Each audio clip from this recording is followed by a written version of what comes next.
মানুষ মারা গেছে আর আপনি তার কবর দিতে দিতেছেন না। দিলু মিয়া, তোমার যদি দিলে এতই কষ্ট লেগে থাকে শামীমের জন্য, যাও না শামীমের মায়ের লাশটা নিয়ে তোমার জায়গা নিয়ে মাটি দাও। আমার কি অত জায়গা জমি আছে যে আমি ওর মায়ের কবরের জায়গা দেবো? কেন, তোমার ভিটা বাড়ি আছে না, তুমি ঘরের সামনে উঠানের মধ্যে নিয়ে ওর মায়ের লাশটা দাফন করো। এই মিয়া, আপনি কি বলেন? আপনার মাথা ঠিক আছে?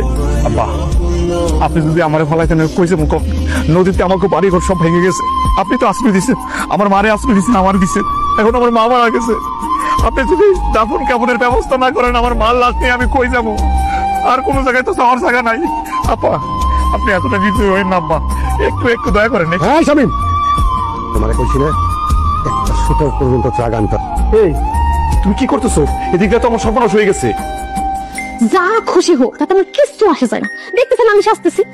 আমি এখন ফেসবুক লাইভে যাবো, আমার শাশুড়ি মারা গেছে, লাইভে যেয়ে তার জন্য দোয়া কামো। আমার মার লাশ ওখানে পড়ে রয়েছে আর তুমি সাজুগুজু করতেছো।